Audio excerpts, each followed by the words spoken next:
Tem um array aqui que é randomicamente selecionado os itens e eu vou fazer a ordenação usando o BubbleSort. A gente consegue perceber que o que ele vai fazer ele vai pegar um elemento atual, vai comparar com o próximo elemento. Se o elemento atual for maior que o próximo elemento, ele vai fazer a troca. E ele vai continuar fazendo essa troca até que todos os elementos do array terminem na sua posição final. Our goal is to put anything bigger than this number, our pivot, to the right, and anything less to the left. Now let's look at the leftmost element. If this is less than the pivot, move right. Now this number is larger than the pivot, so we'll do this. We'll keep going until we hit our goal. Now let's repeat what we just did for the left and right side.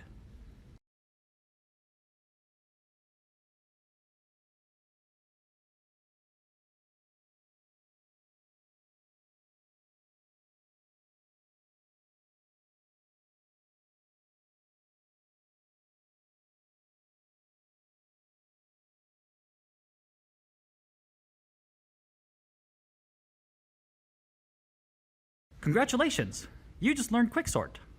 Então, esse daqui foi o programa desenvolvido para monitorar os dois métodos de ordenação que foram implementados, que no caso são o Quicksort e o BubbleSort. E aqui eu criei um pequeno sisteminha que ele vai pegar alguns tamanhos padrões, no caso para a quantidade de registros, e fazer esse monitoramento executando o algoritmo tanto do BubbleSort quanto do Quicksort para cada um deles e está monitorando o tempo com o stopwatch. Agora eu vou executar aqui para demonstrar como que está ocorrendo aqui dentro do trabalho. A gente pode ver que aqui tem a indicação da quantidade de registros que estão sendo ordenados, o tempo para o Quicksort e o tempo para o BubbleSort. E aqui está dividido entre as duas tabelas. Aqui a gente já consegue perceber uma diferença entre o tempo de execução do BubbleSort para o Quicksort, em que esses tempos do Quicksort são em milissegundos. Aqui também tem a questão dos milissegundos para o BubbleSort, só que para o BubbleSort aqui ele já entra na casa dos segundos. Eu vou parar a execução por aqui. Aqui isso foi mais uma demonstração de como que o programa funciona e como que ocorre esse monitoramento do tempo. Então, e agora eu vou estar passando aí na tela uma tabela mostrando um teste feito previamente. Nessa tabela a gente consegue perceber que a diferença entre os tempos, a variação de tempo no próprio Quicksort, quanto a variação de tempo no BubbleSort, em que para os 1000 registros ele estava na casa dos 5 milissegundos e para os 300 mil registros, que é o tamanho máximo da lista para ser ordenado, ele já chegou na casa dos 5 minutos e 31 segundos de execução.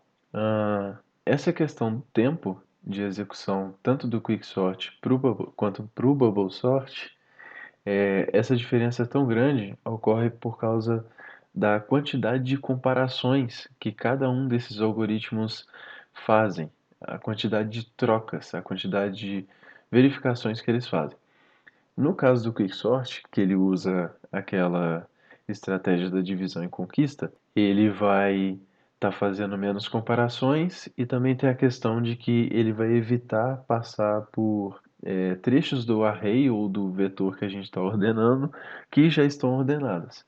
Já o BubbleSort, ele faz uma verificação completa do array para cada posição que ele está ordenando e vai fazendo essas trocas. Por isso que é tão custoso. Fazendo uma análise de complexidade dos dois algoritmos, o Quicksort, no melhor caso e para o caso médio, ele apresenta uma complexidade de n log de n, ou seja, a quantidade de comparações que ele vai fazer é um número muito pequeno.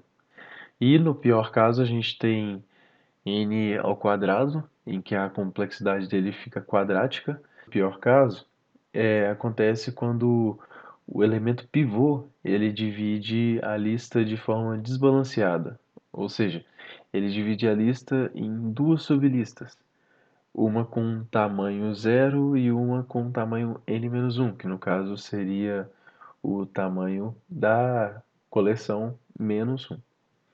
E isso ocorre quando o elemento pivô ele é maior ou o menor elemento da lista, ou seja, quando a lista já está ordenada ou inversamente ordenada.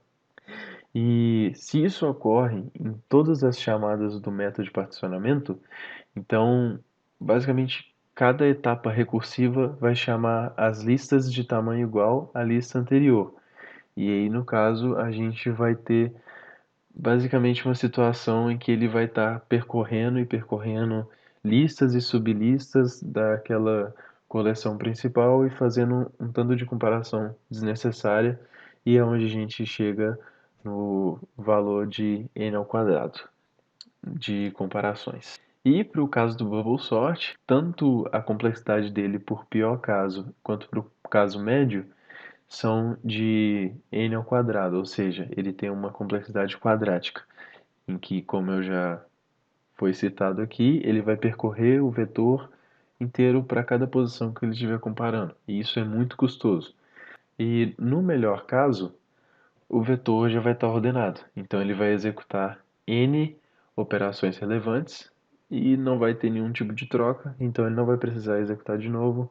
Aí esse é o melhor caso. Agora eu vou estar apresentando na tela dois gráficos comparativos.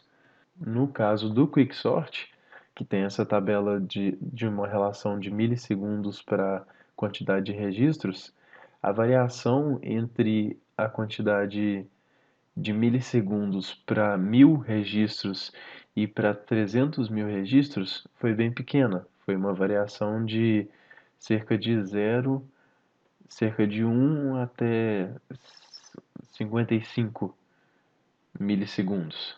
E que é um tempo consideravelmente baixo, se a gente for analisar pela quantidade de registros. Já o Bubble Sort, a gente tem aqui um gráfico com a relação de segundos para a quantidade de registros. E a gente pode ver que a quantidade de 1000 registros para até 300 mil registros, ele formou meio que uma curva, né? Fazendo jus àquela questão que a gente percebeu da complexidade de ordem quadrática, né? A curva desse gráfico, ela basicamente representa uma parábola que descreve uma função quadrática aqui, na verdade. É isso, essa foi a apresentação e comparação dos métodos Quicksort e BubbleSort. Espero que tenha sido proveitoso e que tenha proporcionado algum tipo de aprendizado desse vídeo aqui. Agradeço pela atenção e até mais.